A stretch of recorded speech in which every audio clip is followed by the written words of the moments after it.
सदियों से चली आ रही सतभक्ति की ऐसी धारा, ऋषियों, मुनियों, देवताओं और त्रिदेवों ने भी जिसका भेद ना पाया। भक्ति तो सभी करते हैं,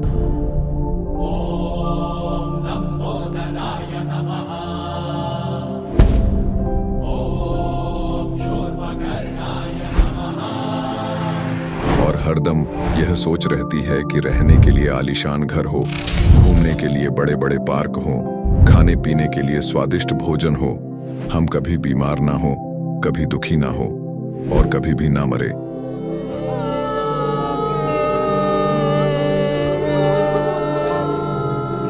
हरदम मौज मस्ती में रहे।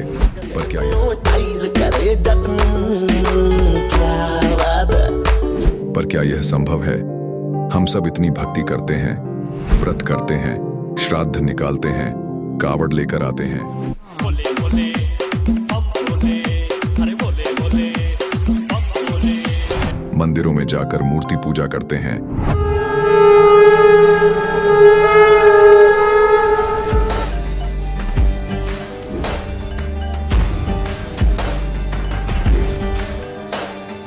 भानुकोटिभास्वरं भवाब्धितारकं परं नीलकण्ठमीप्सितार्थदायकं त्रिलोचनं कालकालमम्बुजाशमक्षशूलमक्षरम्। चर्च में जाकर प्रेयर करते हैं,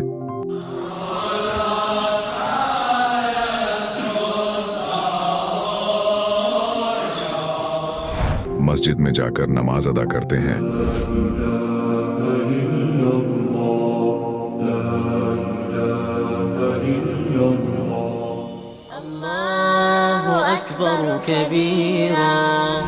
और गुरुद्वारों में जाकर माथा टेकते हैं,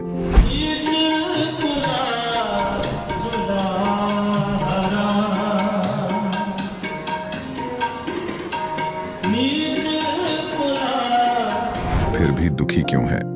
लेकिन क्या आप जानते हैं वो कौन सी भक्ति है? वो भक्ति जिसने मीरा को जहर से बचा लिया, ध्रुव और प्रहलाद की रक्षा की, अंधे को आंखें और बहरे को कान दिए, कोढ़ी को काया दी, दुखियों को सुखी जीवन दिया, मरने वाले को जीवन दान दिया और लाइलाज बीमारियों को दूर किया। जब संत रामपाल जी महाराज जी से दीक्षा ले ली थी, उसके बाद जब उनका कुछ विद इन मंथ कैंसर में राहत मिली।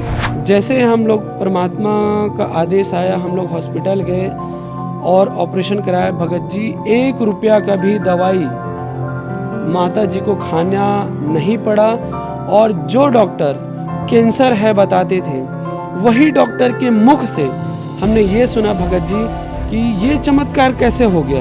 तो हॉस्पिटल में दिखाया तो कैंसर घोषित कर दिया डॉक्टर ने यहाँ। तो फिर इसके इलाज के लिए घूमे, इलाज भी नहीं हुआ, तो फिर घर पे थक के बैठ गए। कैंसर के लिए जिंदल हॉस्पिटल में रहा, उसके बाद सपड़ा हॉस्पिटल में रहा, उसके बाद जयपुर को दिखाया, उसमें कोई इलाज नहीं हुआ।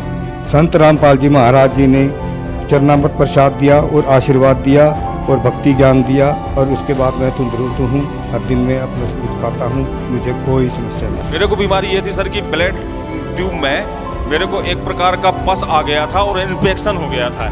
उस इन्फेक्शन को डॉक्टर लोग वो कह रहे थे कि इसमें आपको ऑपरेशन करना पड़ेगा। आश्रम पहुंचने में परमात्मा का नामदान लिया और जो उन्होंने मुझे उपदेश दिया, उस उपदेश देने के बाद उन्होंने आशीर्वाद दिया। आशीर्वाद देने के बाद तत्क्षण में मेरा ये रोग वहीं के वहीं दर्द बिल्कुल ठीक हो गया। भक्ति सभी करते हैं, लेकिन उपरोक्त लाभ सिर्फ सतभक्ति से ही प्राप्त होते हैं।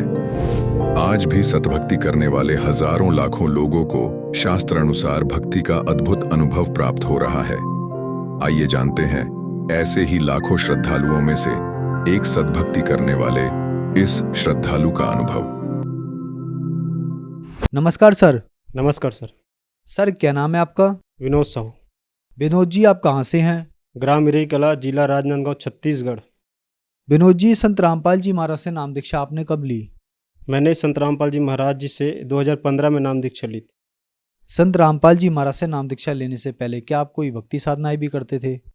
जी, मैं संत रामपाल जी महाराज से नाम दीक्षा लेने से पहले गणेश जी की गणेश चतुर्थी में गणेश 11 दिन तक रखते थे, और 11वें दिन ठंडे के बाद उसको धूमधाम से उसको ठंडा भी करते थे, परंतु कोई लाभ नहीं मिलता था।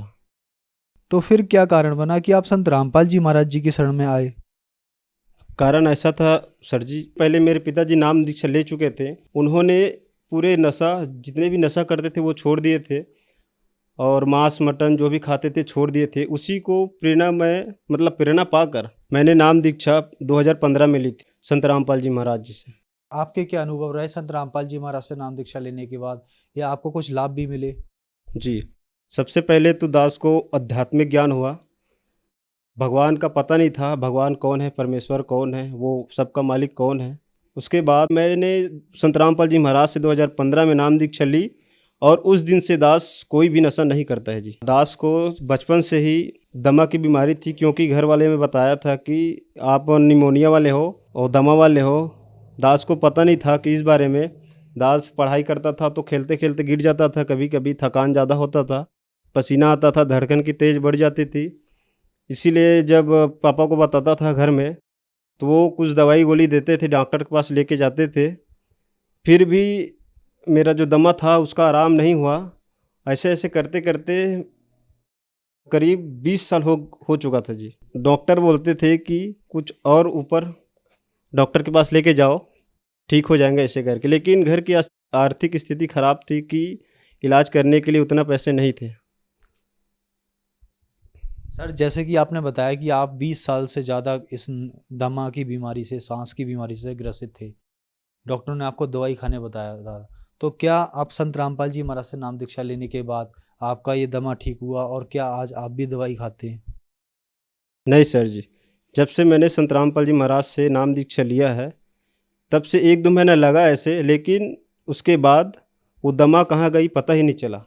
क्योंकि मैंने जो नशा करते था उसको पूरी तरह छोड़ दिया था। नशा की वजह से मुझे और कुछ बीमारी हो गई थी, और जब से संत रामपाल जी महाराज से नाम दीक्षा लिया वो पूरी तरह ख़त्म हो गई जी। जैसे कि मैंने विवाह किया था, तो मेरे जो पत्नी थी उसको चक्कर आने लगते थे, थोड़े थोड़े दिन में गिर जाते थे। जब से शादी होके आई थी तो कहीं ना कहीं गिर जाती थी। जब मैंने ससुराल वाले से पूछा तो बोले कि इसका ऐसे ही है, कभी कभी ये जो स्कूल जाती थी वहाँ से उसको घर से उठा के लेके आना पड़ता था।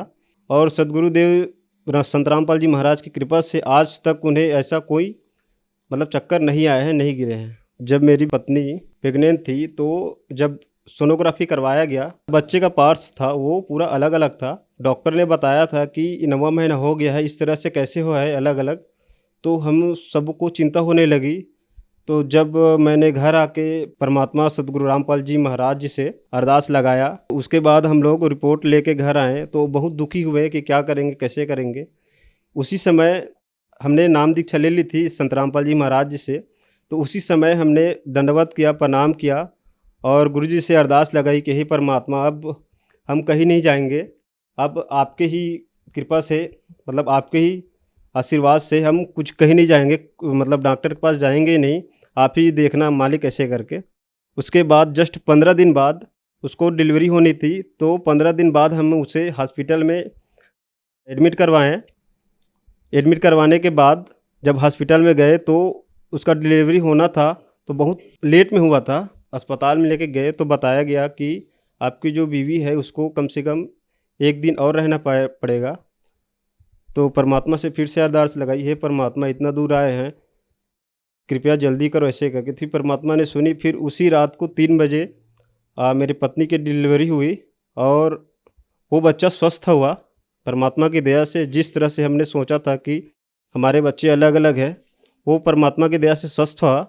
और उसके बाद जब हुआ तब डॉक्टर बाहर निकले और मेरे को बताया कि इस बार तो बच्चा हो गया है, लेकिन नेक्स्ट बार आप बच्चे की बच्चे हो नहीं सकते, एक तो आपकी पत्नी बचेगी या बच्चा बचेगा। तो उसके बाद 2.5 साल बाद फिर से परमात्मा ने दया की, बच्चे होने वाला था तो फिर से सोनोग्राफी करवाया गया, तो फिर से इसी तरह से अलग अलग पाया गया। लेकिन परमात्मा से फिर अरदास लगाई हमने कि हे परमात्मा, पिछले टाइम ये ऐसे ही हुआ था, इस टाइम भी आप परमात्मा हमारी रक्षा करो, मदद करो। तो संत रामपाल जी महाराज की दया से एक बार सोनोग्राफी करवाया था। उसके बाद जब डिलीवरी हुआ तो गुरुजी की दया से, संत रामपाल जी महाराज की दया से वह बच्चा बिल्कुल स्वस्थ हुआ, बिल्कुल अच्छा हुआ जी। जो सोनोग्राफी है उसको देख सकते हैं। गुरुजी की दया से, परमात्मा के संत रामपाल जी महाराज की दया से नॉर्मल डिलीवरी हुई और आज बच्चा स्वस्थ है जी, आप देख सकते हैं। जबकि डॉक्टरों ने बताया था कि बच्चे का पार्ट्स अलग अलग है, फिर भी परमात्मा ने दया करी और वहाँ बच्चा स्वस्थ है जी, आप देख सकते हैं। विनोद साहू जी, आपने बताया कि संत रामपाल जी महाराज से आपने नाम दीक्षा ली, नशा छूटा, आपकी आर्थिक स्थिति ठीक हुई और सबसे बड़ा चमत्कार जैसे कि डॉक्टर्स ने सोनोग्राफी की तो बताया कि बच्चे के पार्ट्स अलग अलग हैं। तो ये एक बहुत बड़ा चमत्कार संत रामपाल जी महाराज ने आपके साथ किया। तो सर, इस भारत में, दुनिया में और भी संत हैं, संत रामपाल जी महाराज का प्रभाव इतना क्यों है कि जो लोग कहीं से भी ठीक नहीं हो पाते, उनका नशा नहीं छूट पाता, संत रामपाल जी महाराज ऐसा कैसे करते हैं? जी सर, अच्छा पूछा आपने। मैंने हजारों मतलब धर्मगुरु देखे, मैं पढ़ा लिखा हूँ। संत रामपाल जी महाराज का जो शिष्य आए थे, उन्होंने ज्ञान गंगा पुस्तक, ऐसे मैं सिटी में था, ज्ञान गंगा पुस्तक मिला, उसको पढ़ा, तब जाना कि परमात्मा पूर्ण कबीर साहब ही है और उसकी भक्ति करने से साधकों के हजारों मतलब लाखों कष्ट दूर हो जाते हैं। इसी प्रकार मैंने भी सोचा और संत रामपाल जी महाराज से उस पुस्तक को पढ़कर, और मुझे तो पता था कि मैं नशा करता था, तो उस नशा छोड़ने के वजह से मैंने इस नाम दीक्षा ली थी जी। सर, संत रामपाल जी महाराज से नाम दीक्षा कैसे ली जा सकती है? सर, संत रामपाल जी महाराज से नाम दीक्षा लेने के लिए बहुत सारे मतलब 13 चैनलों में संत रामपाल जी महाराज जी का सत्संग चलता है। टीवी के नीचे पीली पट्टी चलती है इन्फॉर्मेशन, उस नंबर पर आप कॉल करके संत रामपाल जी महाराज से नाम दीक्षा ले सकते हैं जी। धन्यवाद सर। धन्यवाद सर जी। अब जगत गुरु तत्वदर्शी संत रामपाल जी महाराज जी के सत्संग के माध्यम से उस अद्वितीय आध्यात्मिक ज्ञान के बारे में जानते हैं जिसके माध्यम से आप भी प्राप्त कर सकते हैं ऐसे आध्यात्मिक, मानसिक और भौतिक सुख जो अभी तक आपने सिर्फ मीराबाई, ध्रुव, प्रहलाद जैसे कुछ ही भक्तों की जीवन कथा में सुने होंगे।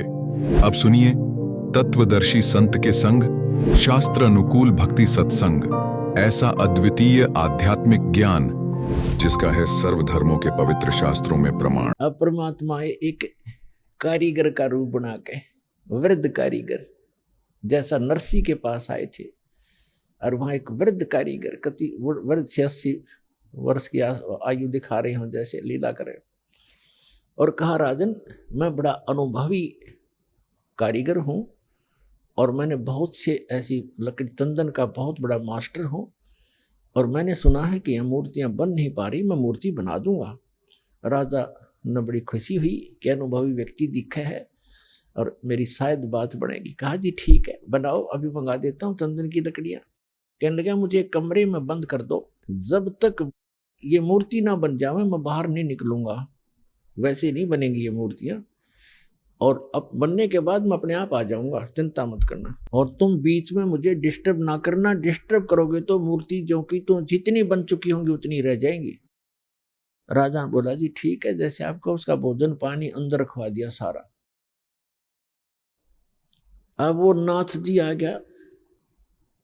जब मूर्ति बनते कमरे में भगवान ने बैठे 4-5 दिन हो गए, 3-4 दिन हो गए थे। उसने राजा से पूछा कि क्या मूर्ति बनाई? राजा ने कहा, जी हम बहुत ट्राई कर रहे हैं, देखो बहुत सी मूर्ति बनाई है, कारीगर बैठे थे वो भी बुला रखे थे, बुला लिए, ये बना रहे थे, ये टूट जाती हैं, देखो भगवान कितनी, एक नाथ जी कितनी लकड़ी खराब होगी है, तो अब क्या, अब कैसे चलेगी? बनवानी हो, अवश्य बनवानी है। जी बनवा रहा हूँ, एक कारीगर है बहुत अनुभवी और वो बना रहा है मूर्ति। तो नाथ जी ने कहा, मुझे दिखाओ पहले, बनने के बाद उसमें कोई डिफेक्ट होगा, अभी तो जल्दी मंदिर तैयार होने वाला है, फिर रखनी पड़ेगी, कोई डिफेक्ट होगा तो मैं ठीक करवाऊंगा, ऐसी ऐसी वैसी मूर्ति थोड़ा रखने दूंगा।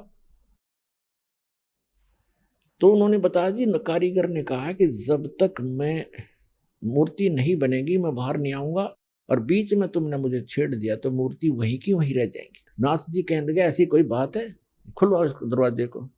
अब खटाखट खटखट करे, कारीगर दरवाजा खोलो, कारीगर दरवाजा खोलो, नहीं खोला। तो उन्होंने सोचा, नाथ जी ने कहा कि हो सकता है बूढ़ा आदमी मर गया हो, तुम अच्छे आदमी व्यक्ति हो, दरवाजा तोड़ दो। वहाँ दरवाजा तोड़ दिया, वहाँ कारीगर था ही नहीं। वह मूर्ति जितनी बन गई थी उनके हाथ हाथ बनाने रह रहे थे, वह न्यू के न्यू रह गए। चिन्वा के वह टूंड और पैर के पंजे, वो तीनवा न्यू हाथ टूंड न्यू के न्यू, कारीगर था नहीं। अब नाथ जी कहने लगे, अब राजा कहने लगा जी और बताओ अब क्या करूं। तो अन्य कारीगरों ने बताया जब इसके ऐसे भी लगा दी ना सारी टूट जाएंगे। नाथ जी तो खिसे गया, रख दो नो की नो, मूर्ति अवश्य रख दो। अब वो मूर्ति नो की नो तो रखी है ठाके। अब क्या हुआ कि वो मंदिर बनकर तैयार हो गया, और उधर से उसने मंदिर बनाने से हाथ खड़े कर लिए, सरेंडर कर दिया था राजा ने। तब उसकी रानी ने कहा कि ऐसे करो मेरे गहने ले लो, इससे बनवा लो। कहने लगा गहने लेकर भी बनवा दूंगा, पर ये समुद्र पता नहीं कौन से जन्म का दुश्मन है मेरा, ये उबड़ते ही आले है ऊपर। तो स्वप्न में भगवान दिखाई दिए श्री कृष्ण जी ने। उससे पहले परमात्मा आए स्वयं एक वृद्ध रूप बना के, वृद्ध अवस्था में, बड़े ऋषि उम्र के साधु संत का रूप बना के, हाथ में माला और छड़ी ले रहे हाथ में, और आके कहने लगे राजन क्यों चिंतित हो आप। राजा ने बताया कि महाराज जी ऐसे ऐसे मंदिर भगवान दिखे थे स्वप्न में श्री कृष्ण जी, उन्होंने मुझे आदेश दिया था कि मंदिर बना दे इस स्थान पर, समुद्र के पास बनाना जहाँ गहरा समुद्र हो। और मैंने उनके आज्ञा अनुसार मंदिर बनवा लिया। और समुद्र पता नहीं के दुश्मनी बरत रहा है मेरे साथ, तभी तोड़ देता है। 3 4 5 6 बार बना लिया मैंने, मेरा तक कोष भी खत्म हो गया। अब कैसे बनाऊं महात्मा। परमात्मा ने कहा कि मैं इस समुद्र को रोकूंगा, अब ये नहीं आएगा, तू मंदिर बनवा। उसकी पत्नी ने फिर सहारा दिया कि मैं गहने दे दूंगी, अब बना लो। लेकिन इंद्र दमन राजा की हिम्मत नहीं पड़ी थी, उसका दिल टूट चुका था। 1-2 बार घटना हो जाए आदमी उसी में दिक्कत में बहुत चिंतित हो जाता है। तो सपने में श्री कृष्ण दिखाई दिए, या खेल सारे मालिक के ही थे, आपका बना कृष्ण रूप बनाया और कहा कि इंद्र दमन जो महात्मा तुझे कल मिला था वृद्ध, इसकी शक्ति का कोई वार पार नहीं है। आप इसको खोज कर इसके चरणों में प्रार्थना करना और ये समुद्र रोक देगा, आप इसकी बात पर विश्वास करना। अब इंद्र दमन सुता उठते अपनी पत्नी से, सुबह उठते कहा अपनी पत्नी से कि ऐसे ऐसे श्री कृष्ण जी दिखाई दिए थे, एक महात्मा कल दरबार में आया था और वो बता के गया था कि मैं वहाँ रहता हूँ। लेकर सैनिकों को, बॉडी गार्डों को, अपनी पत्नी को साथ लेकर देखा, वो तो बैठे, वो तो इंतजार कर रहे थे, माला ले रहे हाथ में, एक लीला कर रहे थे। चरणों में मत्था टेकिया और कहा भगवान हम आप समुद्र रोक दो, मैं बना दूंगा मंदिर। परमात्मा ने कहा कि एक चबूतरा बना दे, चौरा, चौरा कहते हैं हम यहाँ, चबूतरा कहते हैं। ये समुद्र जिधर से समुद्र उठकर आता है उस किनारे पर, समुद्र के किनारे पर एक चौरा बना दे, चबूतरा, वहां बैठ कर मैं भजन करूंगा भगवान का। वो तो लीला कर रहे थे, भगवान का तो मंदिर टूटने लग रहा, भगवान ना बचा पा रहा जिसको हम भगवान मानते थे। तो परमात्मा बोले ठीक है, चबूतरा तराश का पत्थर बड़ा बढ़िया वो बना दिया, चबूतरा, चौरा बोलते हैं उसको। और वहां परमात्मा बैठ के माला लेकर, एक वो समरणी, ऐसे समरणी होती है, ये एक हाथ सारा लेकर बैठ जाते हैं, उसको फावड़ी सी बोल रहे हैं उसको, वो साथ में लेकर बैठ गए। मंदिर बनकर तैयार हो गया, कति और मूर्ति उधर से मालिक ने बनाई दी थी। वह समुद्र एकदम उठा, 40 फुट ऊंचा, और तूफान का रूप धारण किया, और परमात्मा ने ऐसे कर दिया। अब जहां वो था समुद्र वहीं रुक गया, इतना वेग से आ रहा था वो पानी, ऐसा रुक गया जैसे पहाड़ बन जाता है, ना नीचे जावे ना ऊपर, ना आगे ना सरका, वहीं खड़ा हो गया। इस जल स्रोत का एक देवता है, उसका नाम समुद्र है। वैसे वरुण नाम है, वरुण के अंतर्गत एक समुद्र नाम का अन्य असिस्टेंट है। तो वो समुद्र आएगा वहां पर विपर रूप धारण करके, और कहा भगवान मुझे जाने दे आगे, यानी चलने दे मेरे जल को, जो मैंने आज्ञा दी है इसको जाने दो जल को आगे। परमात्मा ने कहा क्या करेगा तू आगे जाकर, कि इस मंदिर को तोड़ूंगा। परमात्मा बोले कि ये ऐसा वैसा मंदिर नहीं है, इसमें कोई पाखंड पूजा नहीं चलेगी, इसके अंदर कथा करा करेंगे भगवान की, और कोई ऐसा वैसा मंदिर नहीं है जिसमें किसी को भ्रमित किया जाता हो। और ये एक भवन है भगवान का, यहाँ कथा होती है, इसको मत तोड़ तू। मंदिर को तोड़ा नहीं करते। तो वो कहने लगा नहीं मैं अवश्य तोड़ूंगा। परमात्मा बोले जा फिर तोड़ दे, जा तोड़। कहने लगा मैं आपकी शक्ति के सामने मैं निष्क्रिय हो गया हूं, आपसे अर्ज करता हूं आप हट जाओ रास्ते से। अक नहीं अब नहीं हट सकता, मैंने वचन दे रखा है। तू क्यों तोड़ता है इसको, तेरे क्या दुश्मनी है तेरी इसके मंदिर के साथ। तब समुद्र ने कहा कि जब ये श्री कृष्ण ये जगन्नाथ श्री राम रूप में था, इसने मेरी बेइज्जती करी थी, इसने मुझे डरा धमकाया था, अग्नि बाण दिखाया था, मेरी इंसल्ट करी थी, उसका बदला लूंगा, इसको खत्म करूंगा, नहीं बनने दूंगा इसका यहाँ पर। तब परमात्मा ने कहा कि देखो इसको तो तू तोड़ नहीं सकता, तेरी में हिम्मत है तो तोड़ दे। फिर कहने लगा जी मुझे कोई विकल्प बताओ, मेरी इज्जत रह जाए। कहने लगे जाके उसकी द्वारका को डुबो ले, वो खाली पत्थर खाली पड़ा है, और यहाँ आसपास भी नहीं आ जाना, 1 मील दूर भाग जा यहाँ से, तेरी खैर नहीं। अगर फिर भी तो दोबारा इधर आ गया था। आज प्रमाण है जगन्नाथ के मंदिर को दास देख कर आया था, सिर्फ उस भक्तों को साथ लेकर ये देखने के लिए कि वास्तविकता है क्या। वहां पर कबीर पंथियों द्वारा सुरक्षित वो चौरा स्थान, वो चबूतरा भी है, वहां एक अच्छा मकान सा बना रखा है, उसके ऊपर एक मंदिर सा बना रखा है यादगार बनाए रखने के लिए। और उन्होंने भी यही कथा सुनाई कि यहाँ बैठकर भगवान कबीर परमेश्वर जी ने समुद्र रोका था। मंदिर वहां से लगभग 1.5 किलोमीटर दूर है, इतनी दूर समुद्र हो गया वहां से। तो उधर से द्वारका को समुद्र ने अपने अंदर समा लिया, उसका खत्म कर दिया द्वारका भी। अपन आत्माओं ये कथाएं हमने जो रियल ज्ञान था सुना नहीं था, और इन हमारे धर्म गुरुओं ने हमारे को लोक वेद दंत कथा सुना रखी थी, हम मूर्ख बना रखे थे, हम रंग दिए उस झूठे रंग में।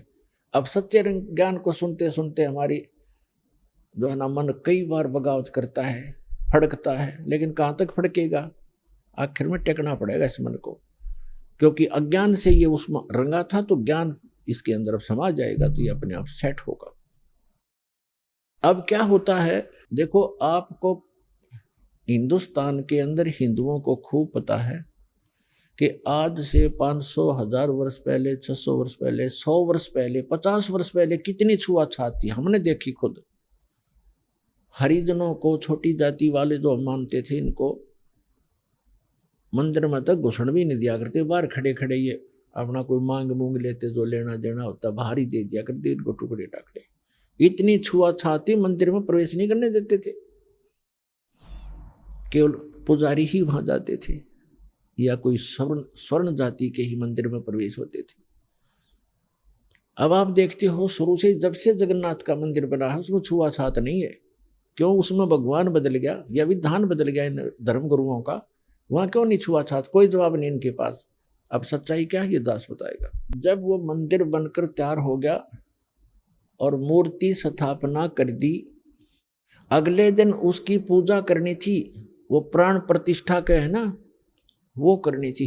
देखा कल हमारी जा रही हमारी कारीगर तो मूर्ति बनावे और पुजारी उसमें प्राण डाल है, और फिर हम पूजा उस पत्थर ने बता, ये थी पूजा हमारी। प्राण उसमें प्राण प्रतिष्ठित करे था, करें पुजारी, आगे भी इसमें प्राण डाल दिए, फिर भगवान खा करेगा जब हमने प्राण डाल दिए उसमें। अकल हमारी जा रही थी हमारी, कोई ज्ञान नहीं था, कोई आधार नहीं था।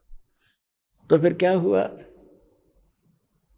सुबह चले पांडे पूजा करने के लिए, राजा भी साथ में, रानी भी साथ में, सैनिक भी साथ में, आगे आगे पांडे। और परमात्मा वहां घूमते थे, उनको पता था ये शूद्र है, ब्राह्मणों को, पंडितों को पता था कि शूद्र है। परमात्मा जगन्नाथ के मंदिर के गेट के बीच में खड़े हो गए उस दिन, जिस दिन वो आए थे पूजा करने के लिए। अब परमात्मा ने पीछे न मुंह कर लिया, जिधर से वो आ रहे थे, मंदिर को देख रहे थे ऐसे खड़े खड़े, जैसे अजनबी व्यक्ति देखा करता पहली बार आके। अब जो ही वो मुख्य पांडा सामने आया, पहले तो वो मंत्र मंत्र करता नहीं देखता था, तुझे कोई देख रहा कि नहीं, आज तू सबसे प्रमुख है, सामने निकट आकर देखा कि एक शूद्र खड़ा है गेट पर। परमात्मा को उसने ऐसे हाथ मारा और परमात्मा इतनी दूर गिर गए जाके और कहा, शूद्र तुझे शर्म नहीं आती? तो ऐसे पवित्र मंदिर के द्वार पर खड़ा है, दूर मर जाए यहाँ से। तो ने अछूत कर दिया सारे मंदिर को। अब परमात्मा एक तरफ बैठ के जाके, जैसे एक ऐसा ही व्यक्ति बैठ जाता है, एक तरफ नो करके बैठ गए। अंदर जाकर क्या देखते हैं, वो तीनों मूर्ति उस अछूत का रूप धारण किए हुए हैं। अरे क्या हो गया, अरे ये क्या हो गया, ये कोई जादूगर है, ये अछूत कोई जादूगर है, देखो मूर्ति कैसी बन गई है। परमात्मा थोड़ी देर में फिर वह लीला खत्म कर दी। वह नो के नो श्री कृष्ण हर खड़े, फिर उन्होंने मांझे धो गंगा जल से शुद्ध करो, ये तो अछूत ने अपवित्र कर दी। वो सारा कुछ उन्होंने कर करा के अपना फारिग हुए, मंदिर चालू हो गया। उधर से क्या हुआ, उस मुख्य पांडे ने जिसने भगवान का धक्का मारा था, धक्काए थे, उसके सारे शरीर में कोढ़ शुरू हो गया। कोढ़ ही हो गया। वो चाम कटकट पड़े, सारी रात रोए चिल्लावे, सारी जड़ी बूटी करवा ली, सारी सतुति प्रार्थना। भगवान कृष्ण का कट्टर पुजारी था, उसको अर्ज कर लिया। तो सपने में श्री कृष्ण दिखे उसने और कहा जाके कि पांडे, उस महापुरुष के चरण धो के पी ले, तेरा तब पीछा छूटेगा, नहीं तो तेरी जान नहीं बचेगी।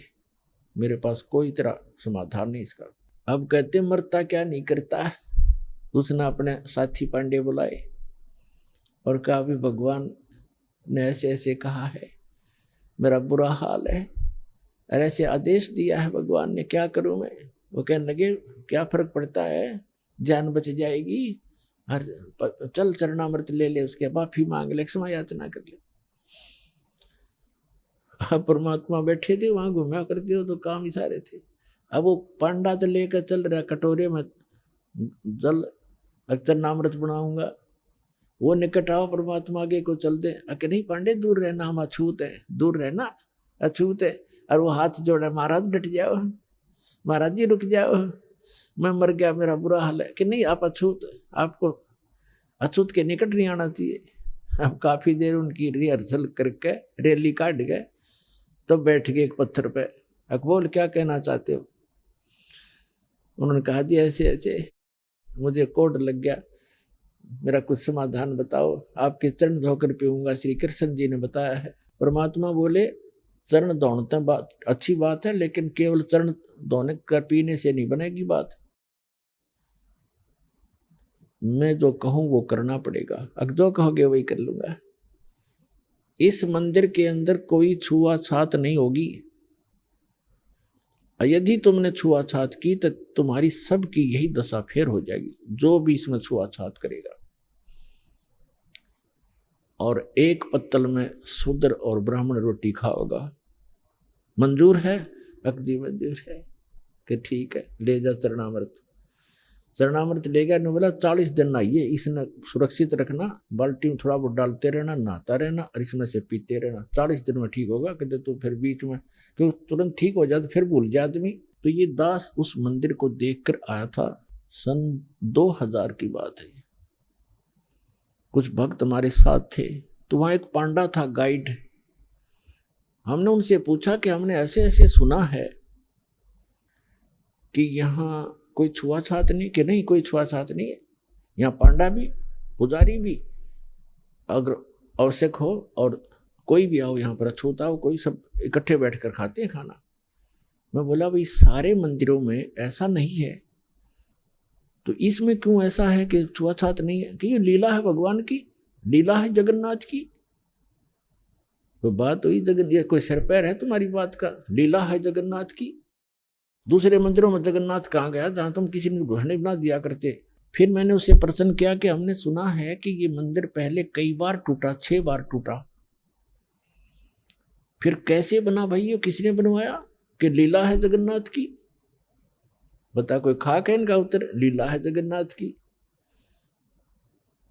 कहने लगे, हमने सुना है 2-3 बार टूटा है, 6 बार तो नहीं, 2-3 बार सुना हमने।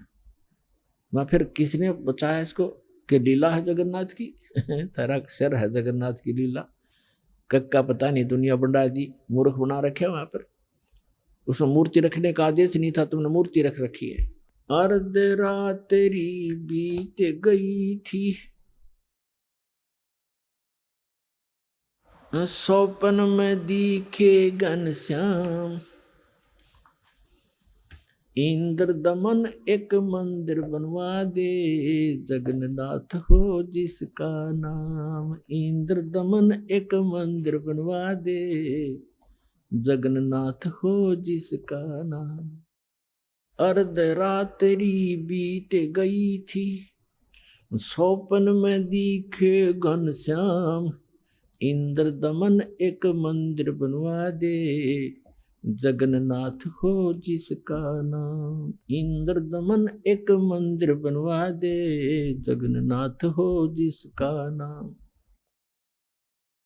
सुन राजा एक भवन बना दे, संग समुद्र गहरा हो, गीता जी का ज्ञान चले वहां, विपर कथा कोई कह रहा हो।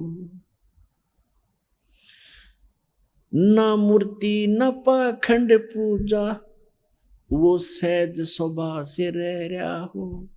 योग युगत की विधि बतावे, जिससे मन इंद्री पर पैरा हो। कलयुग में जो नाम जपेगा, उसके सरेंगे सारे काम। इंद्र दमन एक मंदिर बनवा दे, जगन्नाथ हो जिसका नाम। इंद्र दमन एक मंदिर बनवा दे, जगन्नाथ हो जिसका नाम। अर्ध रात्रि बीत गई थी, सौपन में दिखे घनश्याम, इंद्र दमन एक मंदिर बनवा दे, जगन्नाथ हो जिसका नाम। इंद्र दमन एक मंदिर बनवा दे, जगन्नाथ हो जिसका नाम। 5 बार मंदिर बनवाया, श्री कृष्ण जी के कहने से, मंदिर टूटा अवशेष बचाना, वो तेज समुद्र बहने से। 5 बार मंदिर बनवाया, श्री कृष्ण जी के कहने से, मंदिर टूटा अवशेष बचाना, वो तेज समुद्र बहने से। कहे कबीर अब मंदिर बनवाओ, यो टूटे ना मेरे रहने से। 6ठी बार मंदिर बनवाया, राजा ने रानी के गहने से। कहें कबीर अब मंदिर बनवाओ, ये टूटे ना मेरे रहने से। 6ठी बार मंदिर बनवाया, राजा ने रानी के गहने से। कह श्री कृष्ण ये पूर्ण ब्रह्म कबीर यही है, इसके चरणों में कर ले प्रणाम।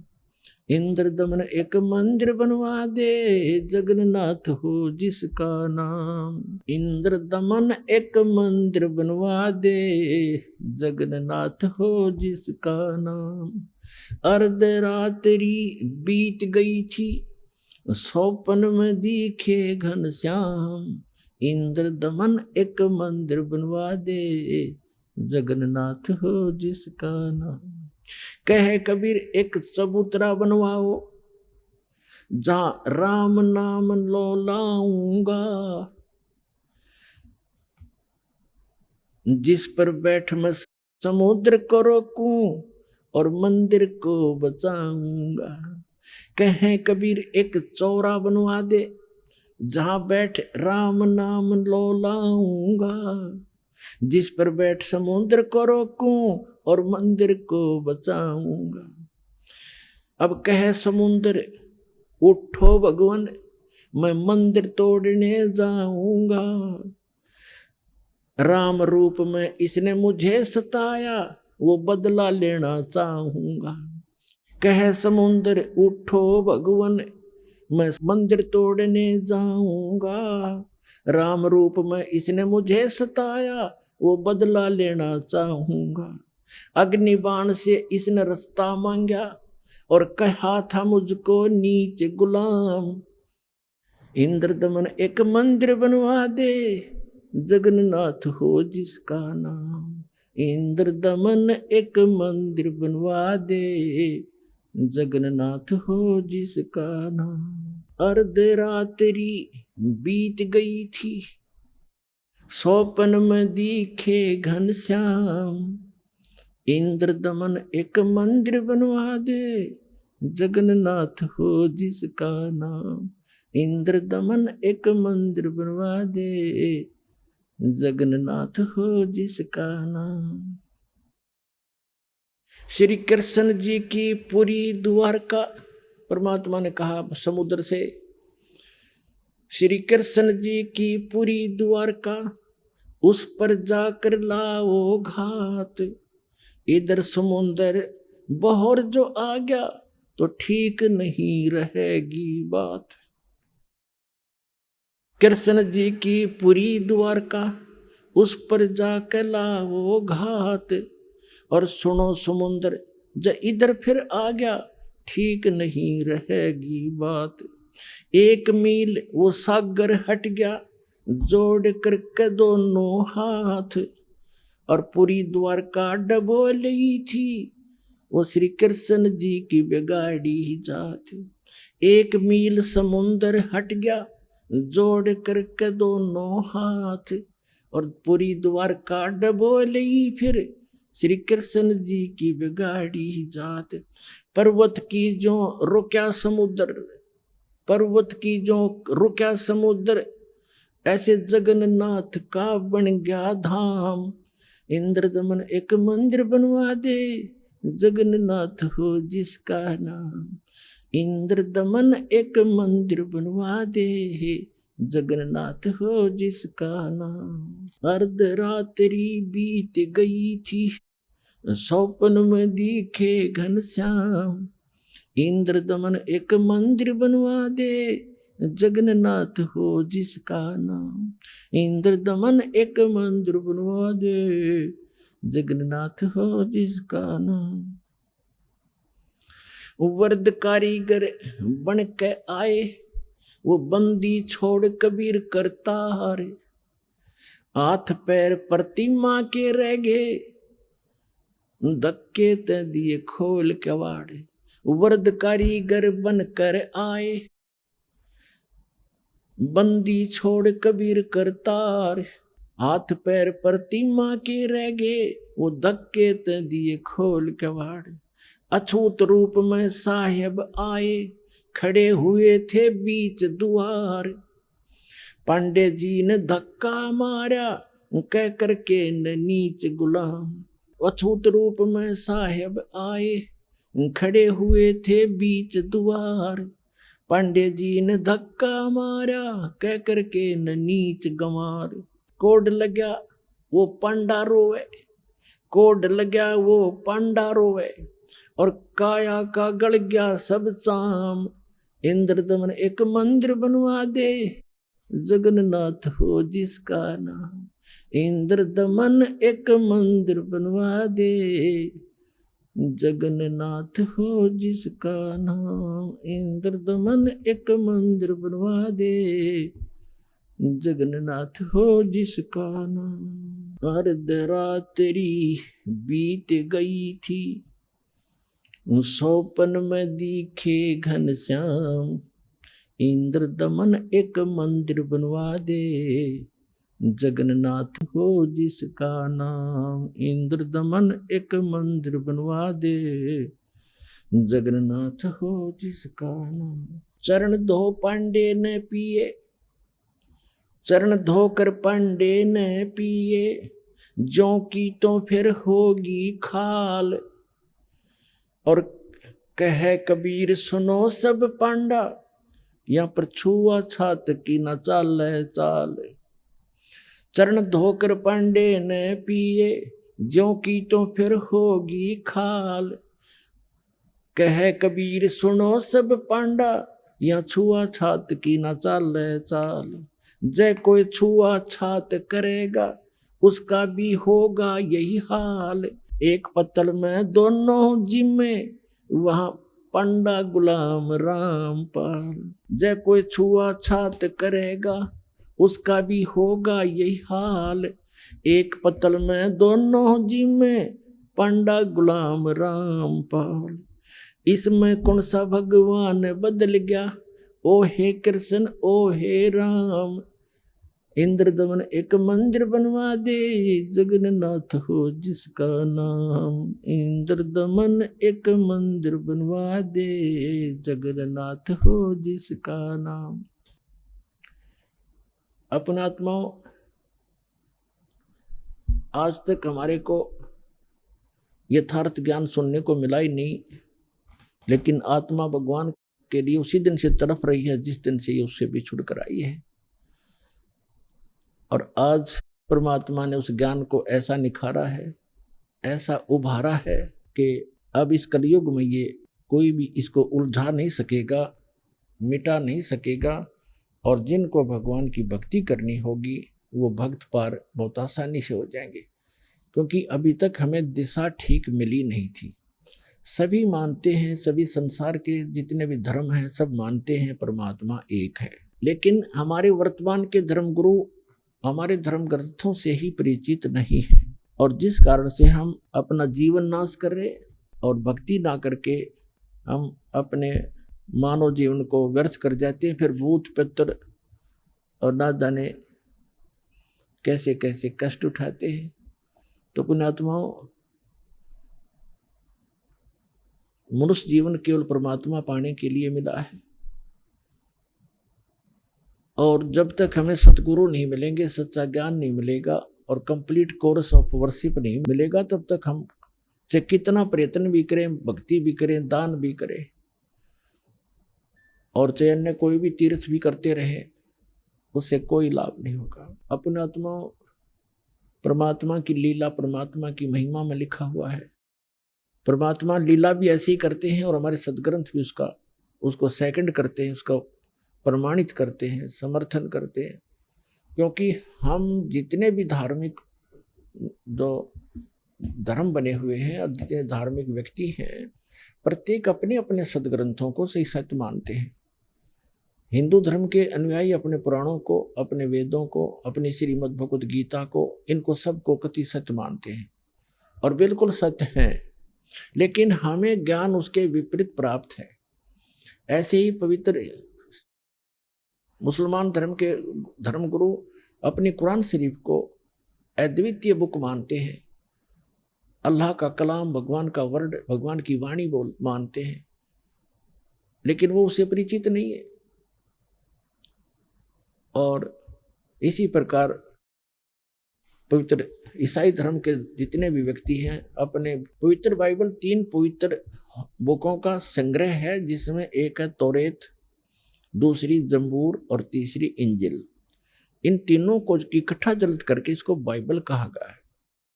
और इसमें प्रथम ही यानी उस तौरेत के अंदर उत्पत्ति ग्रंथ है, उसके अंदर पहले अध्याय में लिखा है कि परमात्मा ने मनुष्य सब सृष्टि और रचना करके पृथ्वी बना के जल जंतु सब बना करके उसके बाद मनुष्य कहा कि मैं अपने जैसा बनाऊंगा। और ऐसे परमात्मा ने मनुष्य को अपने जैसा उत्पन्न कर दिया, नर और नारी करके उसकी सृष्टि की। और किसी भी उसने पूछ लो आप ईसाई धर्म के श्रद्धालु को पूछ कर देखो कि what is form of God, वो कहेगा गॉड इज फॉर्मलेस। भगवान कैसा है? भगवान निराकार है। और फिर वो पवित्र बाइबल क्या बता रहा है? अब ऐसे पवित्र सिख धर्म के अनुयायियों ने पूछ कर देखो कि वो परमात्मा निराकार है। और वो खुद कहते हैं नानक साहब जी, धानक रूप रहा करतार फाई सूरत मुलुक की वेश ए ठगवाड़ा ठगी देश खरासियाना बहुता बारी, धानक रूप रहा करता। और उसमें यहाँ तक वर्णन है, उसके काले आंख हैं, उसका लंबा नाक है, ठुमक ठुमक कर चलता है, सफेद कपड़े पहनता है, सारे लिखे हैं उसके अंदर गुरु ग्रंथ साहिब के अंदर 1257 पृष्ठ पर। और 721 पन्ना पर लिखा है कि एक अर्ज गुप्तम पेश दोदर कौन करतार हक्का कबीर करीम तू बे ए परवरदिगार। और 24 नंबर पृष्ठ पर लिखा है गुरु ग्रंथ साहिब में कि फाई सूरत मुलुक की वेश ए ठगवाड़ा ठगी देश खरासियाना बहुता भारी, धानक रूप रहा करतार। और सभी ऐसे ही हिंदुओं से पूछ कर देखिएगा पवित्र हिंदू धर्म के अनुयायियों को, और कहेंगे वो तो निराकार है भगवान। और श्री विष्णु जी की मूर्ति घर पे, और भगवान कैसा है, दिखा अपने समाधि में, अको तो निराकार है, दिखता थोड़ा ही प्रकाश प्रकाश दिखता है। तो हमारे सबका ये खिचड़ी ज्ञान था। हमारे सदग्रंथ सही बता रहे हैं कि परमात्मा साकार है, नर आकार है। और ऐसे मुसलमान धर्म के अनुयायी से पूछो, परमात्मा निराकार है, और फिर क्यों सातवें आसमान पर बैठा है? निराकार का खाक बैठेगा जब निराकार है, वो बॉडीलेस है, उसका कोई शरीर नहीं है, और फिर ऊपर बैठा सातवें आसमान पे, है कोई सिर पैर किसी का?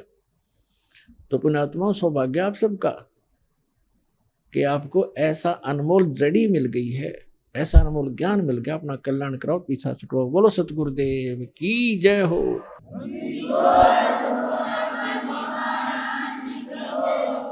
परम पिता परमात्मा पूर्ण ब्रह्म सारी सृष्टि के रचनहार कुल मालिक कबीर देव कबीर साहेब कबीर परमेश्वर जी की असीम रजा से आप सभी पुण्यात्माएं सत्संग श्रवण करने के लिए उपस्थित हुए। जिस प्राणी का बहुत ही पुण्य उदय हो जाता है उसको मानव शरीर प्राप्त होता है। मानव शरीर प्राप्त प्राणी के अंदर जो परमात्मा प्राप्ति की इच्छा प्रबल होती है वो विशेष पुण्यकर्मी प्राणी होते हैं। उनमें से आप एक हैं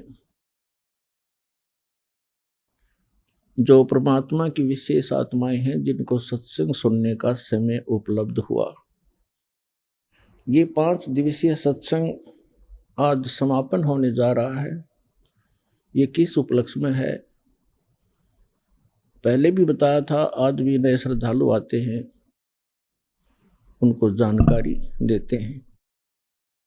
ये वो शुभ दिन है कि इस दिन परमेश्वर कबीर जी परम अक्षर ब्रह्म सर्वशक्तिमान सर्वसृष्टि रचनहार अपनी प्यारी आत्माओं को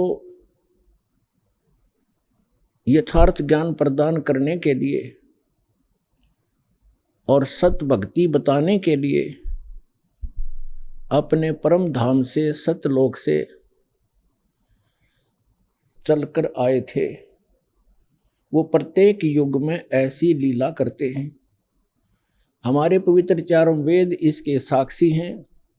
ऋग्वेद मंडल नंबर 9 सूक्त 1 मंत्र 8 और 9 में,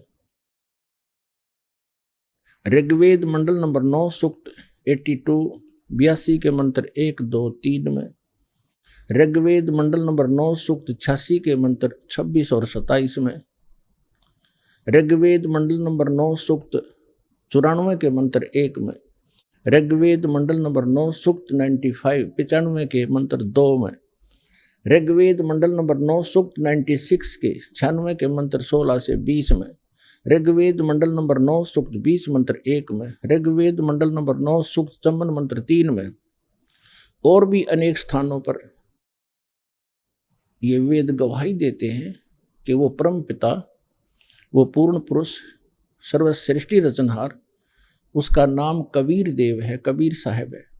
वो सतलोक में रहता है, अविनाशी स्थान पर रहता है, शाश्वत स्थान में रहते हैं। वहाँ से वो स्वयं चलकर आते हैं सशरीर, 3 प्रकार से शरीर धारण करके वो हम सबका धारण पोषण करते हैं। 3 सतिथि में, एक सतिथि में परमात्मा वहाँ सिंहासन पर विराजमान रहते तख्त पर, एक बहुत बड़े गुंबज में। वहाँ उनके शरीर का प्रकाश बहुत अत्यधिक है। एक रोमकूप में करोड़ सूर्य मिला दे, करोड़ चंद्रमा, तो भी फीकी रोशनी रहे उन दोनों के मिले जुले प्रकाश की। अन्य रूप धारण करके परमात्मा प्रत्येक युग में एक शिशु रूप धारण करके आते हैं। उसी अपनी लीला अनुसार परमात्मा सन 1398 संवत 1455 ज्येष्ठ सुदी पूर्णमासी, जो आज ये शुभ दिन हम मना रहे हैं, इस दिन वो परमात्मा यहाँ आए थे और उस परमेश्वर ने हमारे लिए एक विशेष उपहार दिया, ये सत्य ज्ञान और सत्य साधना, जिसको प्राप्त करके हम अपने उस स्थान पर चले जाएंगे जिसके विषय में श्रीमद् भगवद गीता अध्याय नंबर 15 के श्लोक नंबर 4 में कहा है। गीता ज्ञान दाता कहता है कि तत्वदर्शी संत की प्राप्ति के उपरांत परमेश्वर के उस परम पद की खोज करनी चाहिए, जहां जाने के बाद साधक फिर कभी लौटकर संसार में नहीं आते। गीता ज्ञानदाता अपने विषय में कहता है, गीता अध्याय नंबर 2 के श्लोक नंबर 12 में, गीता अध्याय नंबर 4 के श्लोक 5 और 9 में, गीता अध्याय नंबर 10 के श्लोक नंबर 2 में कि अर्जुन तेरे और मेरे बहुत जन्म हो चुके हैं, आगे भी होते रहेंगे, ना तू अविनाशी है ना मैं अविनाशी हूँ। इसलिए उसने कहा 18वें अध्याय के 62वें श्लोक में कि अर्जुन तू सर्वभाव से उस परम अक्षर ब्रह्म की, उस परमेश्वर की शरण में जा जो गीता ज्ञानदाता से अन्य है।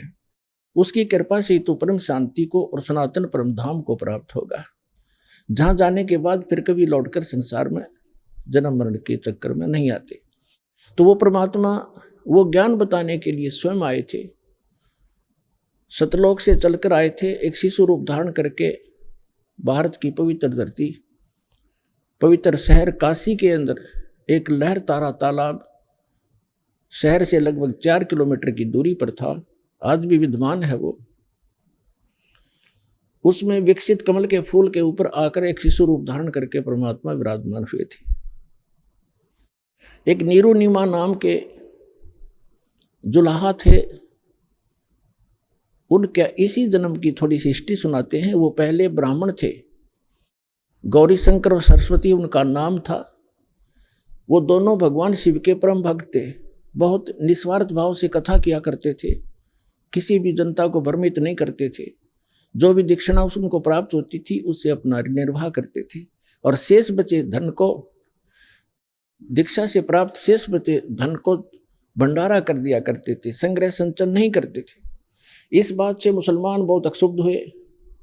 उनको ये भी मालूम था कि अन्य ब्राह्मण जो हैं गुरु, वो गौरी शंकर से ज़्यादा ईर्ष्या रखते हैं, क्योंकि उनका बोलबाला उनसे अधिक हो गया था, क्योंकि वो निस्वार्थ कथाएं किया करते थे। अन्य केवल गुमराह किया करते थे, जंतर मंतर करके दुनिया को भटका भरमा के अपनी रोजी रोटी किया करते थे। मुसलमानों को इस बात की चिंता हुई कि ये गौरी शंकर हिंदू धर्म का प्रचार घना कर रहा है और इसको मुसलमान बनाया जाए। उनको ये भी मालूम था कि अन्य धर्मगुरु जो ब्राह्मण हैं वो इससे ईर्ष्या रखते हैं, इसका साथ नहीं देंगे, जिस कारण से उनको उसी जन्म में बाई फोर्स मुसलमान बना दिया था।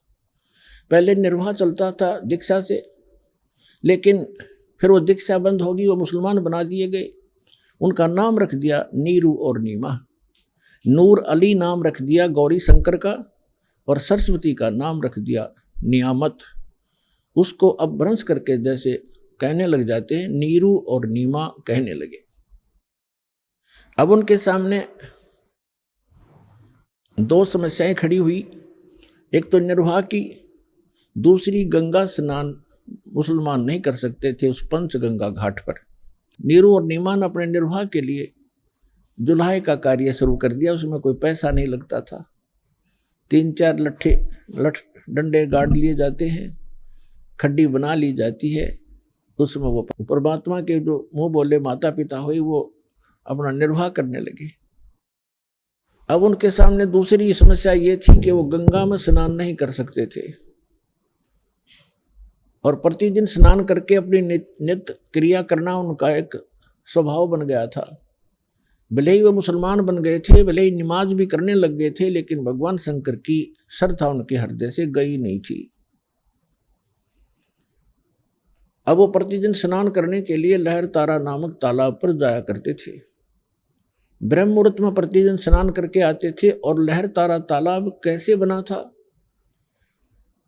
वर्षा के दिनों में दरिया गंगा बहुत फुल भर के चलती है, कई बार ओवरफ्लो भी कर जाती है, और लहरों के द्वारा गऊ घाट के ऊपर से लहरों से पानी उछल उछल कर एक गड्ढे में चला जाया करता था, और वो एक बहुत बड़े सरोवर का रूप बना लेता है। उसके अंदर कमल के फूल विकसित हो जाते हैं, और गंगा का जल निर्मल रहता है, वो खराब होता नहीं। अभी आपने सुने जगत गुरु तत्वदर्शी संत रामपाल जी महाराज के मंगलमय सत्संग प्रवचन। आइए अब सुनते हैं उन भक्तों के अनुभव जिन्होंने संत रामपाल जी महाराज के प्रमाणित ज्ञान से प्रभावित होकर नाम दीक्षा लेकर अनेकों लाभ प्राप्त किए। नमस्कार सर। सत्साहेब जी। सर क्या नाम है आपका? गोरखदास। कहाँ के रहने वाले हैं? प्रेमनगर लुधियाना पंजाब से। सर संत रामपाल जी महाराज से नाम दीक्षा लेने से पहले क्या आप कोई भक्ति साधना भी करते थे? मंगलवार का व्रत करते थे, शिव जी के जल चढ़ाते थे। सर आप संत रामपाल जी महाराज की शरण में कैसे आए? सर जी हमारे एक दोस्त है, वहाँ पे भक्ति सौदागर नाम संदेश की पुस्तक पहुँची थी और वो दोस्त ने पढ़ा नहीं, पर मैं कबीरपंथी था उसके बाद में, तो वो जानता था ये कबीरपंथी है और उसने मुझे दिया। जब उसने भक्ति सौदागर का संदेश पुस्तक दे रहा था तो हमारे हाथ ऐसे ऐसे काँप रहे थे लेने के लिए, पर फिर भी हिम्मत परमात्मा ने कराई और उस पुस्तक को लिया। जब पढ़ते रहे, पढ़ते पढ़ते हमें इतना वो हुआ कि जो हमारी दवाइयाँ चल रही थी पहले, जैसा कि रिकॉर्ड में ले रखा हूँ, तो उस पुस्तक पढ़ने मात्र से हमारी दवाइयाँ वो छूट गई, जो कि हम बिना दवाई खाए एक पल भी चल नहीं पाते थे।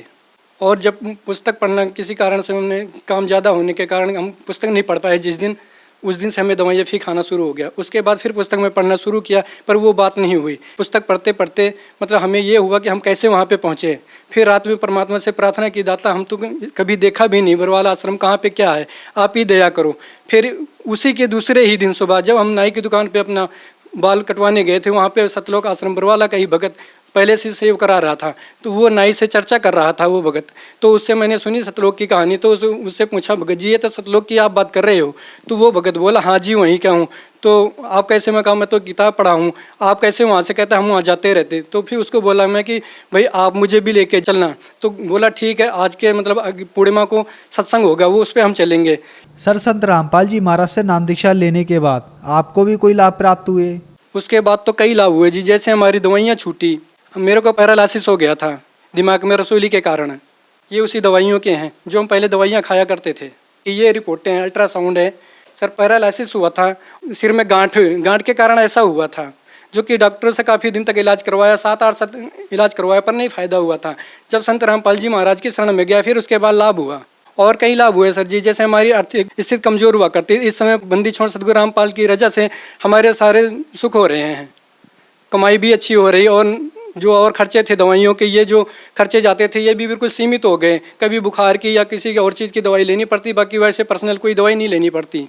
और पहले गाड़ी चलाया करते थे तो हमारा ध्यान इधर उधर हो जाया करता था, पर अब जब भी गाड़ी चलाते हैं तो बिल्कुल सेम सही चलती, सब कुछ होता है, ना कोई एक्सीडेंट होता है ना कुछ होता है। नहीं पहले कई बार ऐसा हो गए थे।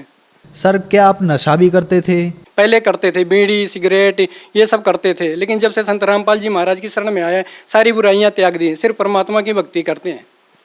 सर आप बता रहे हैं कि संत रामपाल जी महाराज से नाम दीक्षा लेने के बाद आप नशा मुक्त हो गए। यह कैसे संभव हो रहा है कि संत रामपाल जी महाराज से नाम दीक्षा लेने के बाद आप लोग नशा मुक्त हो रहे हैं? बंदी छोड़ सदगुरु रामपाल जी महाराज मंत्र जाप बताते हैं, उस मंत्र जाप करने से ही सारी बुराइयां छूट जाती हैं। तो जो श्रद्धालु आज आपको देख रहे हैं, आप उन्हें क्या संदेश देना चाहेंगे? भक्त समाज को ये संदेश देना चाहता हूँ कि बंदी छोड़ सदगुरु रामपाल जी की शरण में आए और सारी बुराइयों को त्यागे और बंदी छोड़ सदगुरु रामपाल जी महाराज से नाम उपदेश लें।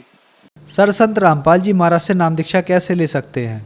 के लिए ये है कि भाई जो टेलीविजन चैनल चलता है उस पे पीले रंग की पट्टी आती है, उसमें वो नंबर होते हैं, उन नंबर पे आप फ़ोन करो और उन फ़ोन नंबर से जो भी भगत भाई फ़ोन उठाएंगे वो आपको हर ज़िले का मतलब स्थान बता देंगे कि फला जगह पे यहाँ पे नामदान सेंटर हैं और वहाँ से आप नाम लें। धन्यवाद सर। सत्साहेब जी।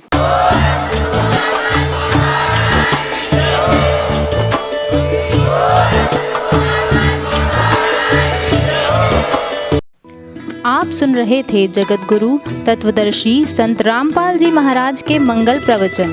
अधिक जानकारी के लिए संपर्क करें।